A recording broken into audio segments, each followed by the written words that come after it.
ועכשיו אנחנו אומרים שלום לכתבנו המדיני אודי סגל. שלום אודי, סיפור חשוב שלך מגזרה אחרת שהיא בדרך כלל לא שלך, התנהלות מקוממת ממש צריך לומר של המדינה מול חברה או עסק חברתי מאוד חשוב שעומד להיסגר בגלל אותה התנהלות בירוקרטית ולגרום לפיטורים של מאות נכים. כן, תראי, חצי שנה אני מנסה לסייע לחברת כל יכול, מדובר חברה עסקית של דוקטור גיל ווינש, דוקטור לפסיכולוגיה, שמעסיקה נכים לא עושה להם טובה, נותנת להם שכר רגיל, ראוי, מוקד טלפוני שעובד, מתחרה גם בחברות, כל מה שצריך כדי שהחברה הזאת תשרוד ותתקיים, וגם תרוויח זה שהמדינה תעשה את חלקה. כלומר, תשלם את ההתאמות, את כל הדברים שאותם נכים צריכים לעשות כדי לעבוד, זה לא רק מעברים וכיסאות גלגלים, זה גם ליווי רגשי ואחר של אנשים שהם גם נפגעי נפש. זה לא קורה.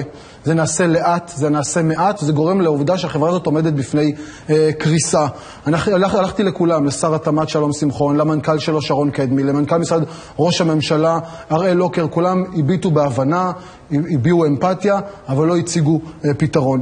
דיברו פה הרבה בשנים האחרונות, במיוחד בשנה האחרונה, על צדק חברתי. ראש הממשלה דיבר על פקידותיסטן, אותו שלטון פקידות שמעקר את היכולת של המדינה לפעול. הנה דוגמה קטנה, איך אפשר, בהחלטה אחת, כן? פשוט לעשות את מה שצריך לעשות צדק עם האנשים האלה, שבתוך שבוע יכולים למצוא את עצמם בלי פרנסה, בלי מקום לעבוד בו בכבוד. בוא נראה. שלום, ממני אני מדברת ואיך אפשר לעזור?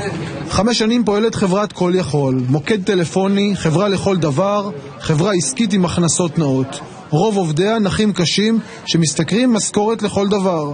2 מוקדים ומאות עובדים הוכיחו שהאנשים האלה ששנים ישבו בבית, מובטלים, דחויים, יכולים לעשות הכל. בהתחלה עשיתי טעויות, דיזסטר חבל הזמן, אבל הם לא ויתרו עליי.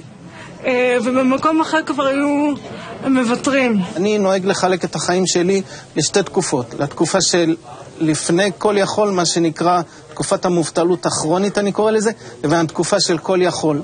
שפשוט מאז שהתחלתי לעבוד כאן אני פורח, הביטחון העצמי שלי עלה, הדימוי, ההליכה שלי אפילו נהייתה יותר יציבה ויותר זקופה. כל יכול הצליחה לשלב בעבודה נכים ששנים המדינה כשלה בשילובם. חברות מסחריות גדולות בישראל שכרו את שירותיה ונעשו עליה כתבות בתקשורת ובעולם. נציגים מ-30 מדינות באו לראות איך עושים את זה, ונשיא ארצות הברית לשעבר קלינטון אפילו דיבר על זה כעל בשורה חברתית. Before I came in here, and one of the men who took a picture with me told me that he had private businesses. He's from Israel, and all the people he employed were people with disabilities. My friend, Dr. Gil Winch, he was already mentioned by the president. כולם שיבחו וחיבקו, כולם חוץ מגורם אחד, ממשלת ישראל. בעיקר המטה לשילוב בעלי מוגבלויות בראשות בני פפרמן במשרד התעשייה, המסחר והתעסוקה. הכל נופל תחת השם התאמות. התאמה זה יכול להיות החל משירותי נכים או מעברים רחבים יותר כדי שיוכלו לעבור כיסאות גלגלים, וזה גם יכול להיות ליווי של מנהל שיש לו עובדים עם נכויות נפשיות והוא צריך עזרה וסיוע באיך מתמודדים איתם בכל מיני קטעים. כל אלה התאמות, ואנחנו מהרגע שקמנו פנינו למדינה ואמרנו זה מה שאנחנו הולכים לעשות, מבקשים שאת אותם כספים שאנחנו מוציאים בגין התאמות, המעברים, הדברים האלה, שתחזירו לנו. מי שאמור לדאוג להתאמות האלה הוא המטה לשילוב בעלי מוגבלויות במשרד התמ"ת. אבל זה לא קרה. ממסמכים שהגיעו לידינו עולה כיצד פעם אחר פעם המטה נמנע מהעברת כספים שמגיעים לחברה. מאז 2007 טען ראש המטה פפרמן שאין איך לסייע לחברה. המטה לשילוב מוגבלויות מנע תקציבים שמגיעים לה והעלים פרטים על מסלולים מיוחדים שפתח משרדו כדי לעודד תעסוקת נכים. כך עולה ממסמכים שהוגשו בערעור של כל יכול לבית הדין לעבודה. אחרי 5 שנים נגמרו לנו היכולות לממן את הנכים בכוחות עצמנו. אנחנו כבר חייבים את המדינה, כבר 5 שנים זה נמשך, כולם יודעים.